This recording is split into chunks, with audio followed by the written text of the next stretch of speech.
Okay. Hello, everyone. Welcome to our session today. So my name is Shan. I'm the Global Community Manager for the Kiwi Landing Pad. We help New Zealand technology companies break into the US market.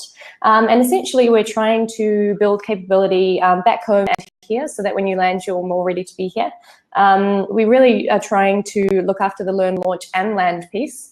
So today we're here with Alliv Samson. She's the CEO and co-founder of Kami, and Kami is an online document viewer and annotation tool that's widely used in the US education market. So enjoy the session, ask questions and upvote others. And awesome, let's get into it. So Alliv, do you want to tell me a little bit about yourself? Hi, so I'm Alliv. I'm 27. I've been doing Kami for the past 4 years with my co-founders. This is our second product. We pivoted from our initial product when we were still in uni. Basically, I'm the COO, so anything that's non-technical and non-investment I cover. So marketing, a bit of sales as well. Hindi and I divide the sales. I do some finance as well, if needed. So basically all around person at Kami. So yeah. Awesome. So do you want to describe, or actually, do you want to talk a little bit about what you do outside of Kami as well? Because I think that's highly relevant to this audience as well. Yeah, sure. So I also have an online magazine. So it's called sitesXYNZ magazine. It's a New Zealand focused online magazine for young adults from 16 to 35. I started it when I was still in uni as a project. Initially, the project it grew from a blog into an online magazine. So we're now one of the most popular sites for demographics, which is great. So that's my side project. It's been my baby for a very long time, and I guess it's what got me into the startup side of things. After doing XY, I got to take my teeth into something else, and doing a startup is the next best thing, I guess. Awesome. So do you want to talk to me a little bit about how Kami actually got started and how the opportunity came up and then where it went from there? Yes. So I mentioned we started our company around late 2012 when I met Hinji and Jordan, and we've been talking about doing a startup. And during that time, I've already graduated uni, and they're still finishing their last year because they're both doing honors engineering. And we've always wanted to do a startup, and then there's this competition called Spark. It's now rebranded to Velocity. It's from University of Auckland Entrepreneurship Challenge. Hinji entered us last minute, actually 30 minutes before the deadline. And after submitting, he called me, Jordan, and said, "Hey, I just entered us guys to this competition." And we didn't even have a chance to look at the application. So we got into the final. Unfortunately, we didn't win, but it was a great test ground for us to actually know if we really want to do a tech startup. From that, we've met our now chairman, Bob German, who introduced us to our current investors as well. That's how we met David Russell. So it's like a snowball effect with that competition, which is great. So our initial product before was geared towards university students.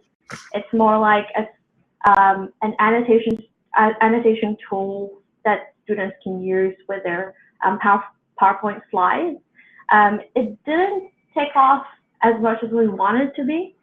That's why we pivoted around early 2014 to Notable. Now we rebranded it to Kami. And basically that's how we got started. Awesome. Very good. So when did you first spend time in the US, and what were your initial impressions of the US market, and what were some of the key learnings there? When we did Notable, we focused, any other Kiwi startup, we always had a thinking, okay, we gotta start here in New Zealand since it's just outside in our own backyard. We know the people quite well. We should validate, our market here. We did that for Notable for a year to a year and a half. It didn't work out. That's why when we decided to pivot, we said, hey, we're already exerting this much effort. Why not just exert that same effort, but to the US market and see how it goes? And luckily for us, it worked. Initially, we were really scared at first because we don't know exactly how to tackle with American users, but truth be told, it's actually easier. That's why we grew so fast as well. We iterated our product so well to suit the market. Yeah, that's it. So we were US from day one when we pivoted to Kami. Awesome. So do you want to tell us how many users you have now, and maybe what some of those core differences are between the selling to, or like getting New Zealand users on board versus US users? Yep. We now have 2 million signed up users. We have probably around 3 to 4 million installs in the Google Apps Marketplace and Google Chrome Web Store. Which is great. This is since our beta last February 2014. The difference between the Kiwi users and Americans, mostly North Americans, because we also have them Canadians as well, is just that they're more open to trying out new technology. When we did Notable, we did, door-to-door selling of our product. We actually hassled like a couple of students in the cafeteria just to get their feedback. And they would always say, oh, I might try this if, so-and-so tries it first. Compared to the American ones, they're more, okay, I need that, I'm going to use it, and then if I don't like it, I'm going to tell you immediately so you can fix it, which is great. So that's what we wanted for users.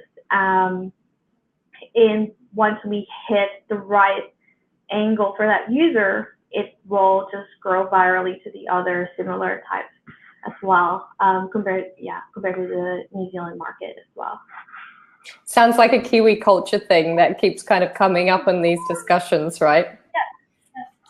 Yeah. Awesome. So I guess one of the things we want to talk about today is how you pivoted and your growth. And what were some of the things that led you to changing, and where have you ended up on now?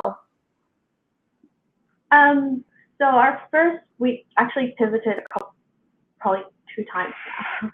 The first pivot was switching from being New Zealand focused and being into the higher education focus to more broad play, North American facing. What led us to that pivot is mostly to the growth that we wanted. We grew, I think when we closed Notable, we had around 5,000 users, and that's within a year to a year and a half growth. And that's not good enough. Now we get 5,000 like one day or so. So like that's the difference with the same effort that we exerted as well. So that was the first pivot. The second pivot is just, it happened a couple of, I think 2 months ago. Kami, we've been lucky with it because everybody with a PDF or an online document can easily use our product. And unfortunately for us, there's only 4 full-time employees. So resources-wise, we're very strained. And we cannot cover every industry, every type of user that we have. So we decided, hey, we gotta focus. We'll still support our our other types of users, but we will focus heavily on education market, especially in the K-12 education. So we've just recently decided that all our marketing efforts, our sales efforts, engineering development will be focusing on, North American K-12, mostly US K-12. And that actually, we've been growing before we decided on that. Now we've grown even faster than before, just by, deciding that we'll just focus on this one, which is a lot of learning curve for us, but it's been helping us so far. So you guys are a pretty lean team. So what were some of the unscalable things that you did quite early on to now scale out? Like, so you've got 2 million users. Many Kiwi companies would love to have 2 million users and active users at that. So how did you begin that process, and what were some of the things that didn't scale that allowed you to scale later on, if that makes sense? To be honest, we still do a lot of non-scalable things because we want to still have that connection with our users to help us develop our product that would suit them, and also to figure out how to grow even faster. We don't have advertising. We don't do advertising. We focus our marketing heavily on content marketing. So that's blogging, targeting our target users. Especially now that we're education focused, all of the content that we're producing is geared towards helping teachers. And teachers in the end love us for focusing on them and refer us to their other teachers. And the funniest thing is that we just started plotting some of the schools and some of the paying schools, biggest schools on a map. And we've noticed how much from one district it grew around the area until it spread out within that region as well. And it's all because of, one, our product, two, our focus on creating great content to our users and making them happy. We make sure that we support them. Everybody does support here. We don't have a support person per se. We don't externalize it. Like some companies I've met, they actually hire overseas people to do their support, even though they're still in the early stages. We don't do that. We reply to support 24/7. Our CTO, Jordan, he gets woken up in wee hours of the night just to fix a problem, just because we want to give the best support as we can. So those are just some of the things that we did. We also attend a couple of conferences just to meet our users, especially that we're New Zealand based and most of our users are in the US. We got to have that face-to-face conversation, and we got to know how they think, how they talk, what do they think of Kami even though they're using it, what do they hate about it. So we spent a lot of time doing that before we sit down, get back to our computers and iterate. So yeah, those are the non-scalable things that we usually do, and that we've seen it as a massive factor in our growth as well. Kind of comes back to that sort of, you grow a community of users that are really strong, and then it's sort of the network effect you've had of that. That's just like the proliferation of teachers talking to teachers because you're really supporting them and doing, I guess, being user-centric, right? Definitely. That's super awesome. So a few things there. So Angie Judge has asked what channels you use for your publishing content, and have that been successful for you? Yeah, so before we pivoted to education, so heavy marketing, we publish everywhere. We have a blog that covers the different users that we've had, because we've had lawyers, we've had doctors, we have real estate brokers, professionals, we have tertiary students. So we have a very broad audience when we're trying to focus our content marketing, and that's kind of draining our resources as well. We did the blog, Facebook, Twitter, LinkedIn, Google+. It depends on the industry. LinkedIn worked really well for some lawyers, some professionals. Blog worked really well for teachers. Twitter is for teachers as well. And it's just a matter of looking into, okay, which one would fit perfectly onto my market. But for us, now that we've moved into education, we've seen that Twitter is bigger than Facebook, and blog is great as well. Newsletters, not that much, because teachers don't read as much, but initially professionals love the newsletters. They love opening it, and they love replying to the newsletters as well. So it's a lot of hit and miss with that, but all in all, we've seen that the blog is one of the best investments that you can do, whatever type of user or audience you may want to target. Yeah. I think that's really valuable insights. And just on that note, you said you go to conferences. Do you go to education-specific conferences in the US? Yeah. So last year, we spent a lot of time going to education conferences, even though before education wasn't even in our top 3 list of markets that we want to target.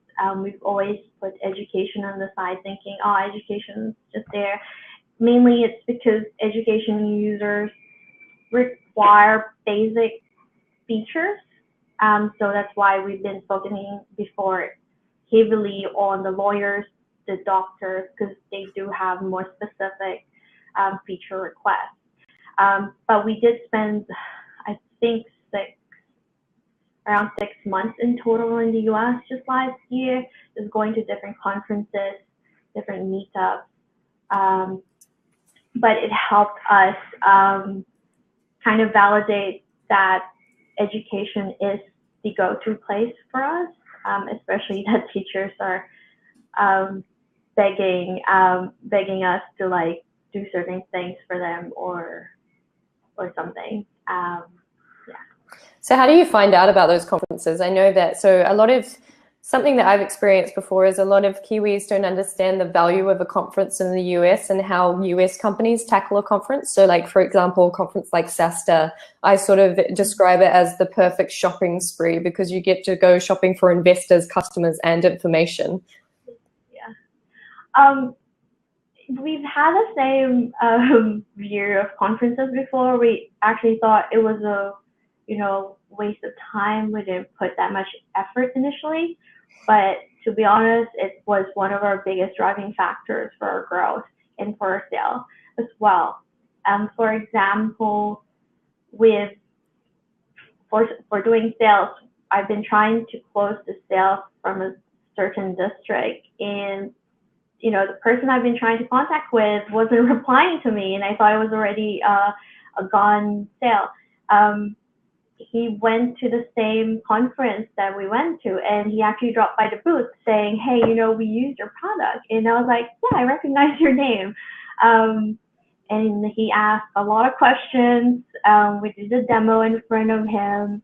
And then a day or two later, he gets back to me saying, hey, guess what? We want to do a couple of years license with you guys. And I wasn't even pushing a couple of years. I'm just pushing a year, license with their district. And he offered to do a couple of years with, a very big sale. So that went well for us. And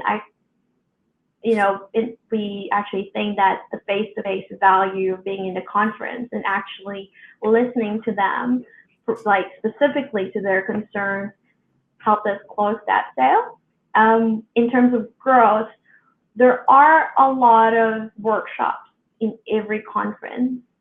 And what we do is we contact as many workshop instructors as possible that we think fits really well with our user base and with our product. So we email them a month or two ahead and say, hey, you know, have you heard of us? Would you want to talk about us in your training session in the conference? We will be there as well. Like, if you need any help, we'll be there, and you know, we'll throw in some swag as well. And then they will get back saying, hey, we actually have been talking about you guys in our other training sessions, in our other conferences. In the end, we built this relationship with these conference speakers, which became one of our biggest influencers. So one of our biggest influencers is actually the conference speakers and the trainers who train teachers as well. And I would expect that it would be the same for any other conference, like US conference as well. Like, you'll have these sessions, you have these speakers, you'll have this exhibitional hall, and they're really great for learning, for growth, and for sale. And I reckon it's a really good investment. It's just a matter of choosing the right one and when you're going there. If you play it really well, it will turn out really well on your end. I think that's some really good advice. I'd love to see more Kiwi companies tackling conferences the way that some people are, and especially the way that the US are. So let's get into some of the more peculiar things about you guys. So you guys are a New Zealand company headquartered in New Zealand, at Auckland, I think, specifically. But you get over to the US a lot. So do you want to talk about some of your lessons of, like, where you started thinking about the US market and where you've ended up on, and yeah, and then we'll go from there. So I mentioned earlier that we've always, with our pivot to Kami, we've always been US focused since day one. Initially, we've always, well, personally, I think I've always wanted to base ourselves into the US. I think my other co-founders are too. We've always had that thinking, oh, we gotta be in the US for growth, sale, fun, everything. Like, we're not gonna make it, you know, when we're still based in Auckland. And we've realized that from last year, just by spending enough time in the US, just by going to the conferences and talking to people, collecting as much information as we can, we go back here in Auckland and then work on fixing everything that we need to be fixing.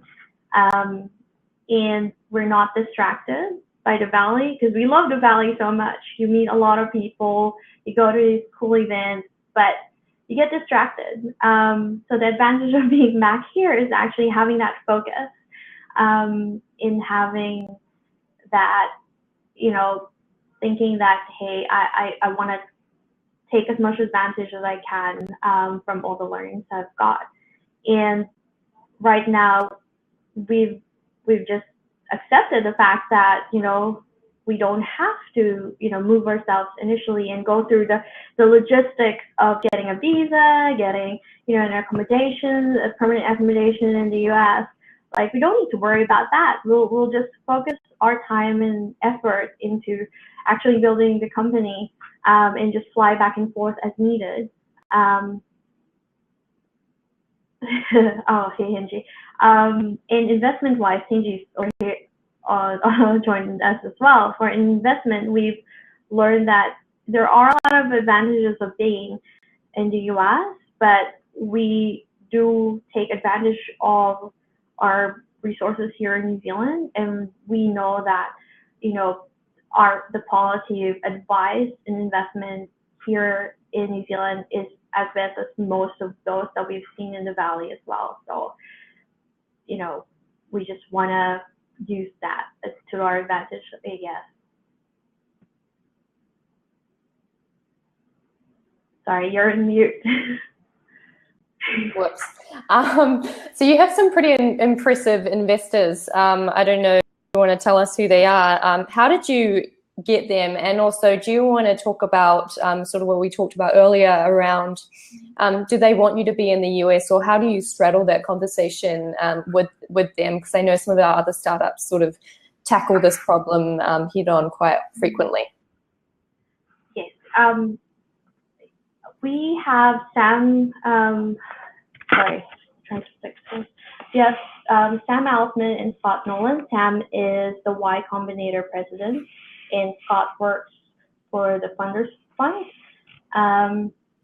It was funny because we got these big investors, Silicon Valley investors, while we were here in New Zealand. We found out that they're coming over and doing a couple of talks here in Auckland.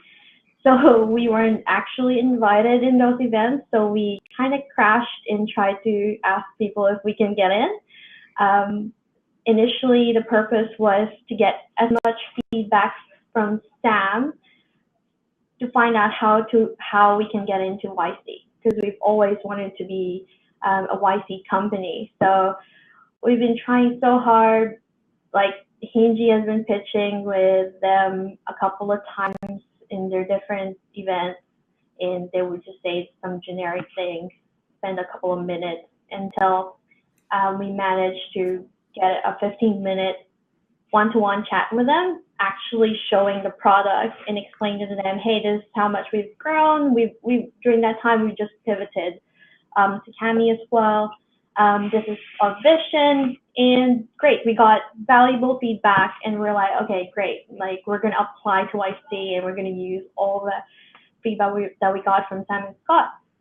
And we weren't actually pitching for an investment. And during that time, we're about to close our round, our seed round. We were, turns out, Jordan, our CTO, was on a holiday in San Francisco, and Sam and Scott were asking us, hey, do you guys want to meet?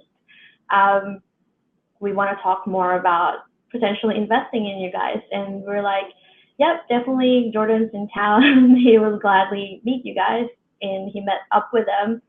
So that turned out really well. We were happy just for the interest of, investing. We weren't expecting an actual investment from them.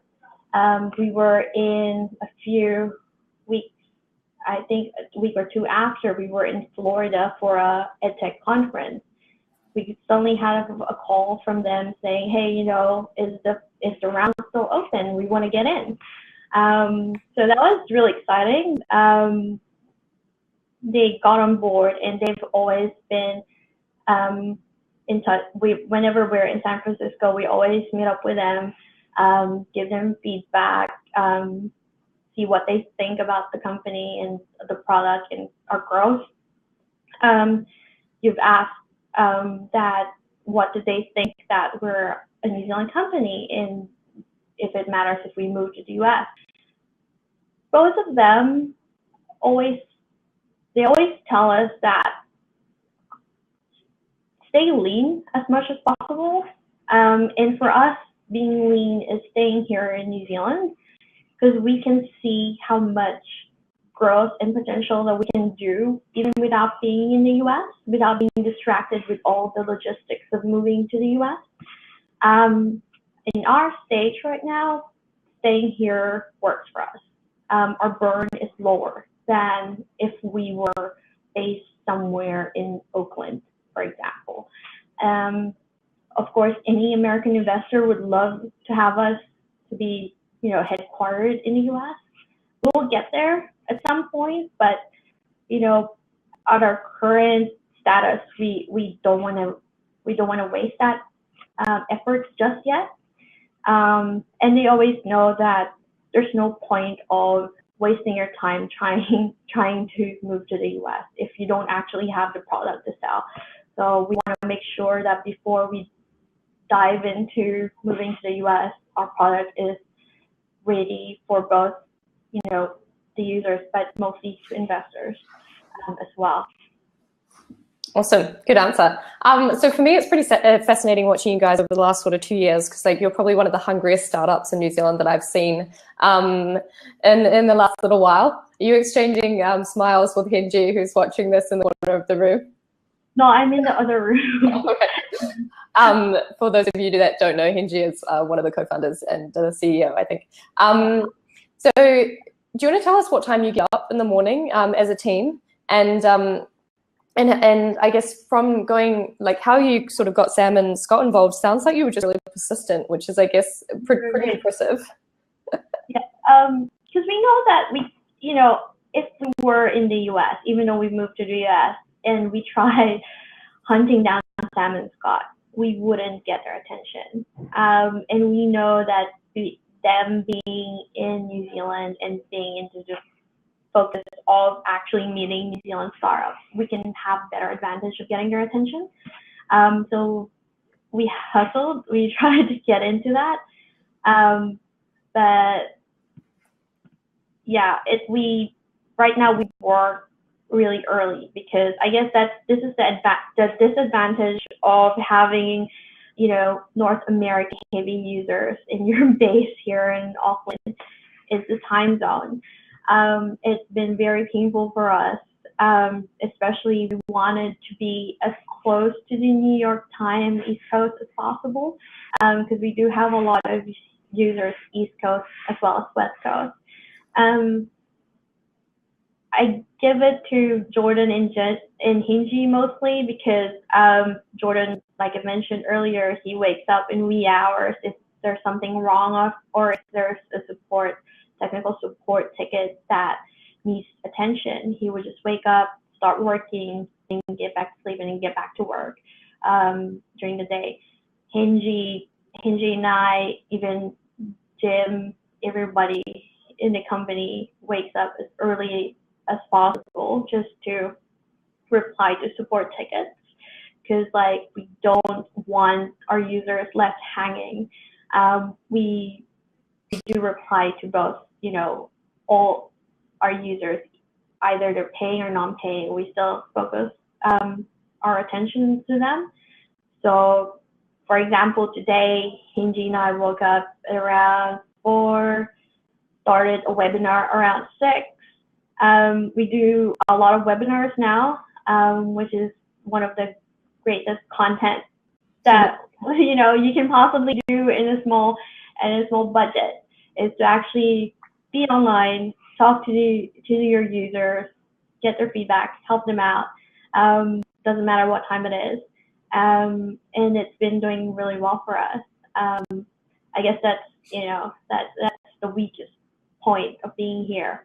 But it's the cheapest and the leanest way that you can do just to grow your company, I guess. Awesome. Before we get into some of these questions, I just want to ask one final question. So you're our first female founder on our Kiwi Founder webinar series. How do you feel about being a female founder, and how has it been being a female founder in New Zealand for you? To be honest, I'm quite lucky. We're quite lucky that we're in New Zealand, wherein you have all these opportunities, both for men or women or anyone for that matter. I've never encountered so far any problems of being a female founder. I've read a lot, heard a lot of troubles and challenges a female founder in the Valley might have, or in Singapore. For me, everything has been great, because it never occurred to me that I'm a female founder and I'm having these challenges because I am, a female. So, which is great. So we're privileged at that we have this really good ecosystem that supports each other. And you can face an investor, talk to them. New Zealand investors are very easy to talk to as well. They're very respectful of, female founders, which is great. I guess that's the thing that female founders here need to take advantage. And you have female angels as well, or just a quick email or a quick call away. Yeah, so I guess that's one of the things that I love, staying here in New Zealand. As a female founder, you're not just supported, but you're actually encouraged to do whatever you want to do, which is amazing. Awesome. I really like this quote you sent me before. We said, it was one from Sheryl Sandberg, and said, women need to shift from thinking I'm not ready to do that to thinking I want to do that and I'll learn by doing it. I thought that was really cool. Okay, so question, what were the biggest lessons you took from past failures into Kami? Assess the failures earlier, I must say. Like, looking back at our first pivot from Notable, we should have pivoted earlier, because before we were too afraid to let go and move on and actually accept the fact that we're growing as fast as we can. Like, we're trying to push it hard. Maybe something's wrong on some things, but we didn't look at the bigger picture. I wish we pivoted earlier. I wish we were more courageous and open to like assessing what needs to be changed. With our second pivot to focusing in education, like that said, we were growing really well for Kami, but we were doing so much. We were trying to focus on so many markets, and we were like, hey, you know, we can do this. They love our product. It's got to work.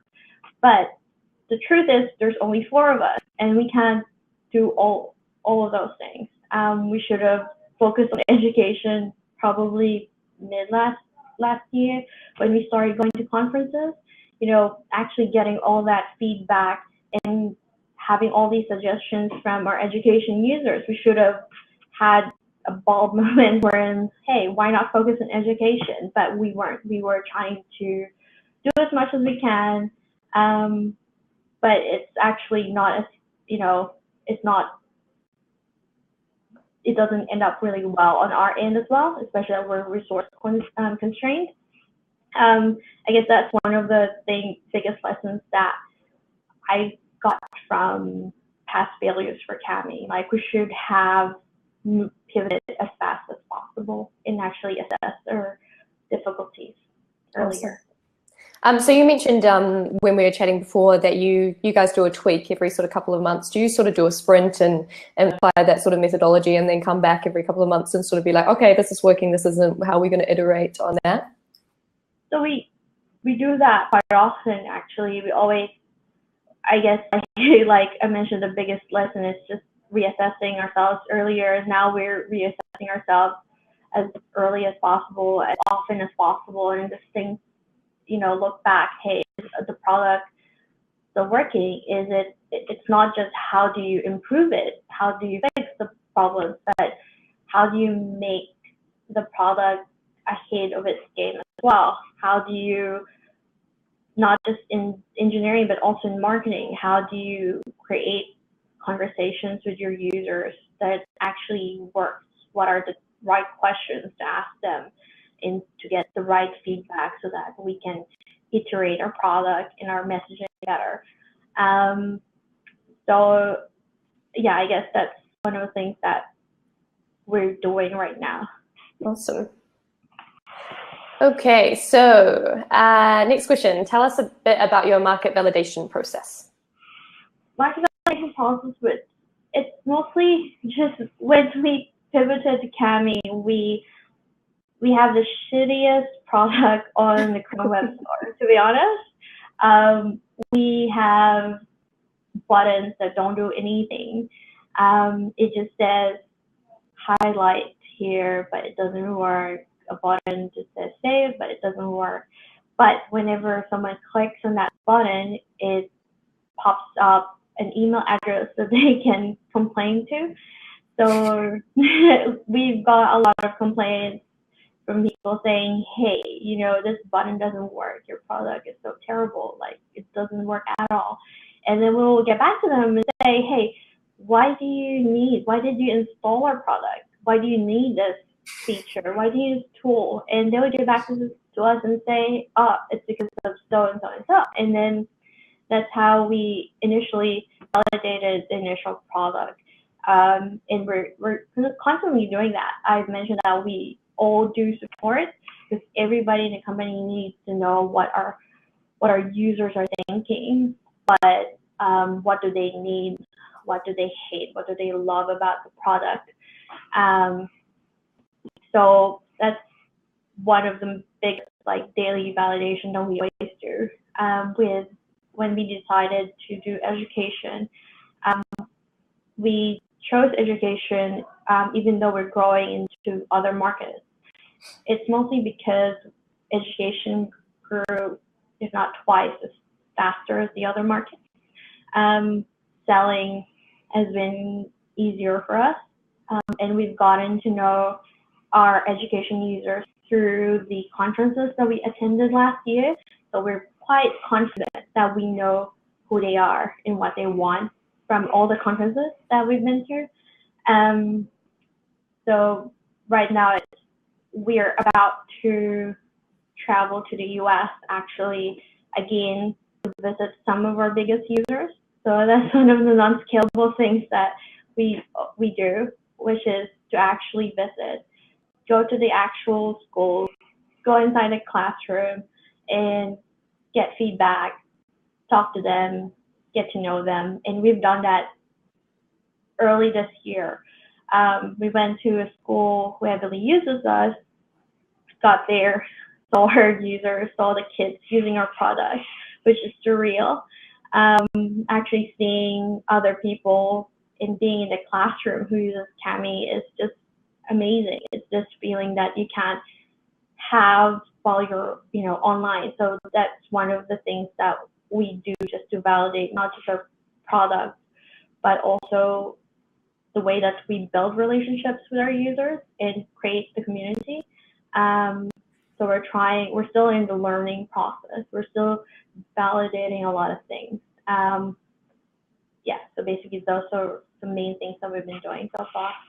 I feel like that's the definition of hacking your product roadmap by getting people to design it for you. That's brilliant. Exactly, yeah. Do you think New Zealanders would email and be like, your button's broken, why is it not working? Do you think they would just stop using it? Do you think that's like a very US attitude? I reckon it's a very US attitude because like when we had Notable before, we had that similar, tactic. We've had some buttons not working. They just stopped using it, which is kind of sad.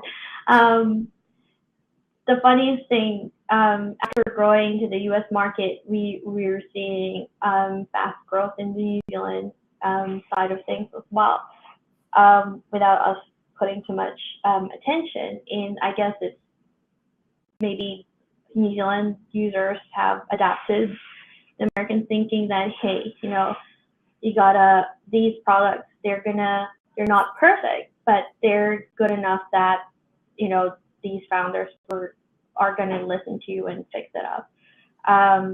But yeah, that's one of the main things that we've had encountered before. That's why we didn't grow as fast in New Zealand. And also the quality of feedback that you get, because when we did Notable, we actually went now that we're visiting our biggest schools in the US, we did something similar. When we were still Notable, we visited the professors door to door. We met them. We went to lectures. We talked to some students and everybody. And the feedback's always like, I'll use this if so-and-so uses it, another professor uses it. I can give you a feedback right now because I haven't used it yet. I need like a month or so before I can give you feedback, compared to you Americans, wherein they would just get back to you immediately and say, hey, this is not working, fix it because I need this product. Great, that's what we wanted. That's the feedback that would help us a lot. I actually do that with the two platforms that I use. So I use Mobilize as a community management platform, and I use Crowdcast as my webinar platform. And every time something goes wrong, I'm like, this isn't working. I need it now. I need to send out a release in like 30 minutes. And they're like, okay. And so a lot of that has like shaped, because they came out of beta about a month ago, and a lot of that has shaped like some of the features that they've got going on now, which is really cool. Okay, so question next. So I'm guessing, so Brett has a question that I think we've sort of answered, but so is it correct to assume that most of your support is online, but you do in-person support when you visit your customers as well? And what tools do you use for support? tools for support, we use Groove for our support tickets.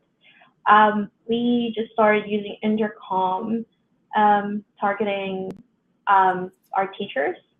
We only use Intercom for our teachers because it's expensive, but we found that it's actually really good. We don't send out newsletters as much. What we do, hey, when we have a webinar, we would just publish it on Intercom, have a pop-up or a chat box somewhere that says, hey, would you like to join us in our next webinar? And then in the webinar, we start off with talking about Kami, basic things about Kami, and then started chatting to them, hey, you know, what are the problems you encounter? Like, what do you call this particular tool? Like, is this the right name for it? And so much in that kind of feedback. What else? Yeah, mostly just Groove and Intercom. We highly recommend it. We tried a couple before, but we've had Groove for more than a year now. It's been doing really well for us. Awesome. Okay, so how did you work out your pricing? Oh, pricing is very tricky for us. When we monetize our product, we asked our users, hey, do you want to upgrade to premium? Pay us, you know, however you feel like our product is worth to you. So it was interesting. We had people paying from $2 to $100 for a year license.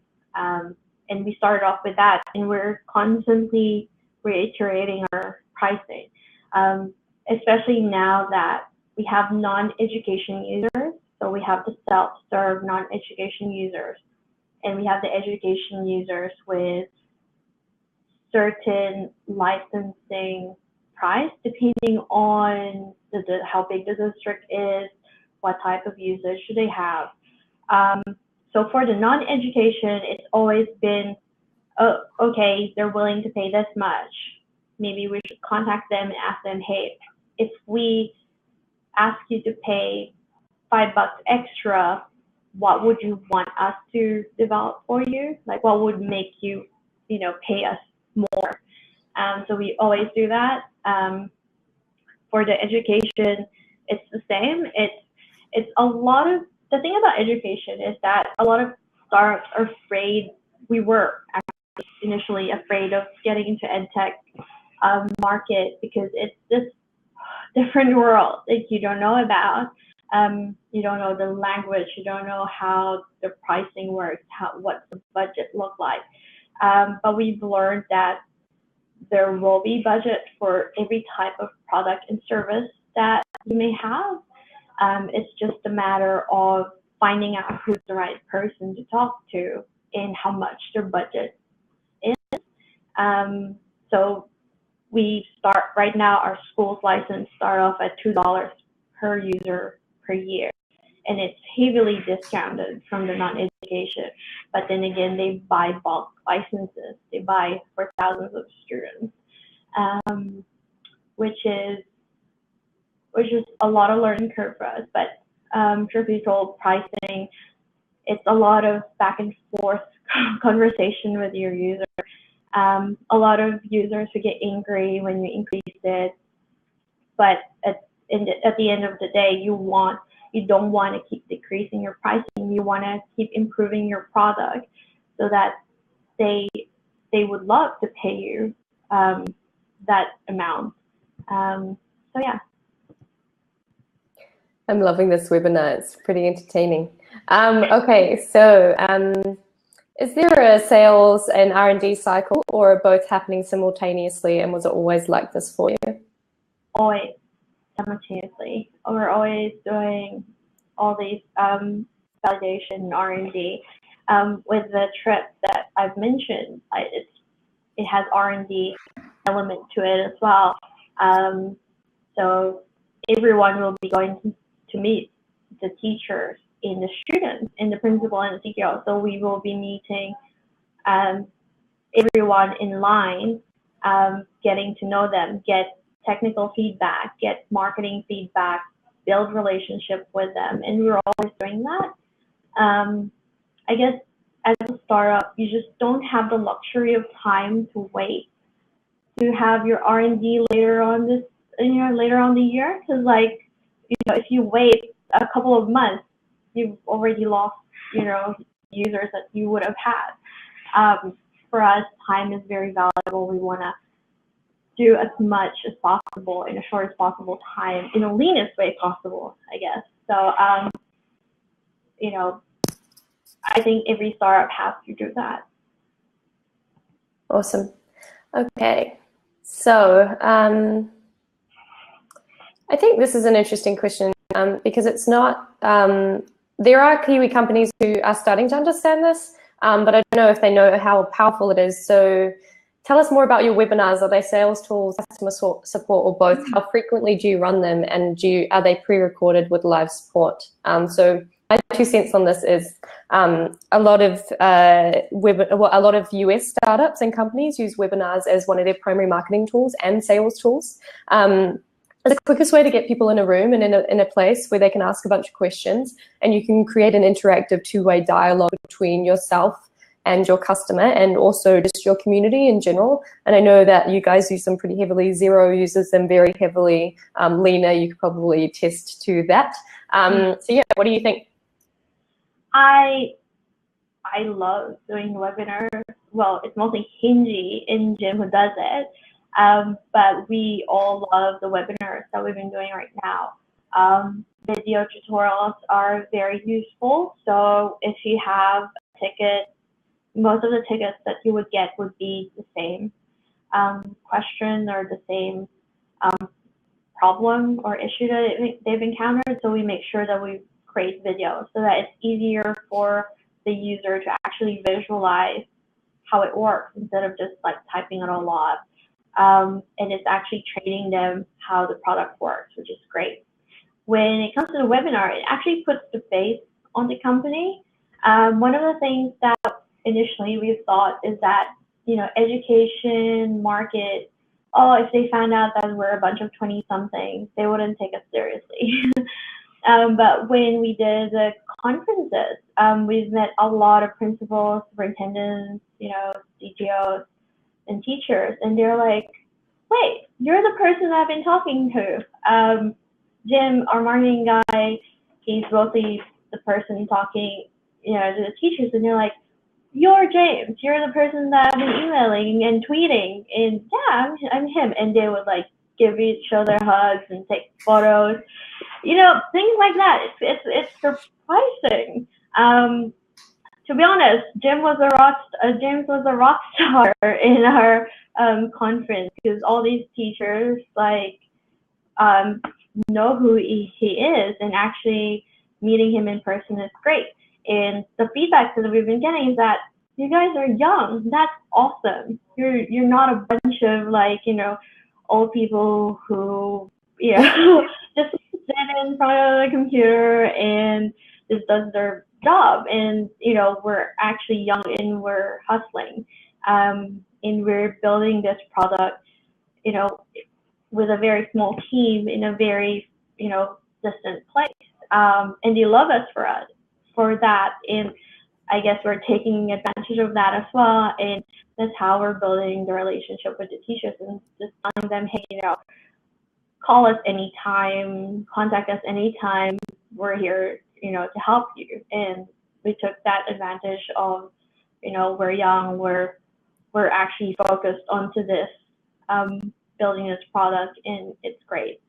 So with the webinars, I've seen a couple of teachers say, oh, you guys are young, like that's great. And then they would be more open to actually having a better conversation with you, because they're not talking to a typical salesperson. They're not talking to a typical, product guy that they usually deal with thousands of other softwares available out there. The webinar helps them to actually not just get familiarized with the product, but also have the chance to ask the question and get the feedback as soon as possible. right now, Hinji and Jim are doing it almost weekly.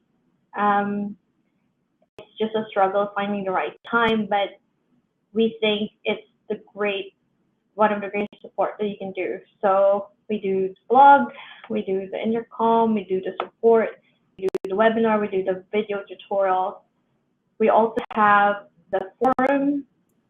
We're trying to build a better community forum for our users, especially that we know that teachers, once they're familiar and they're aware of the product, they would love to help other teachers use the product as well. Because we've met a lot of instructors and conference speakers who do talk about us without even communicating or getting in touch with us. They would just, hey, I'll talk about you in my next workshop, and the teachers would, find out about it, and then in turn they would talk to the other teachers in their districts. So it helps not just doing support, but it helps you build your community. And once your community is happy, it's going to help you grow faster.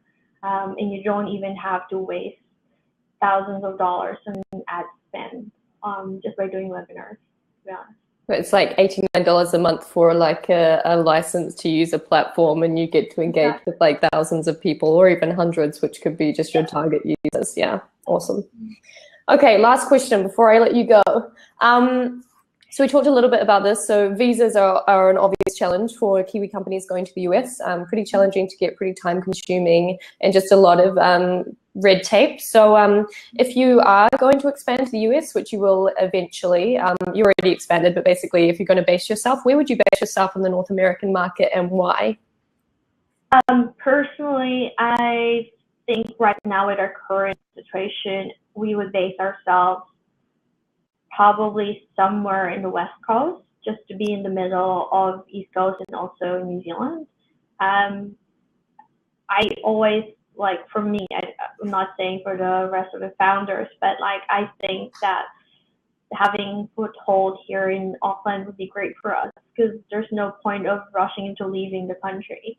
And it's just a matter of like setting up satellite offices in different key areas. And if ever we're in the West Coast, like we can look into probably going to Vancouver, since Canadian visa is easier than the US visa, and you're just a quick flight away. If you need to be in the Valley, you're just a quick flight away from Vancouver to the Valley. Always look for what works for you and your users, especially if you're trying to do a sale. So we're not really in a hurry to base ourselves in the Valley just yet, especially with the price and the visa difficulties. So yeah, Canada is a good way to look into it, but we're always on the lookout on what works best for us, I guess. Awesome, cool. Okay, thanks so much for joining us today. It's been really awesome having you on our Kiwi Founder webinar, and good luck, and I'll see you back in New Zealand next week. And thanks for everyone for joining us today. I hope we answered some of your questions, and see you next time. And just as a side note, we're launching our sales and marketing jams this week, so keep an eye out for those, because they're going to be awesome, and in about a month. Awesome. Thanks so much. See you later. Bye. Bye.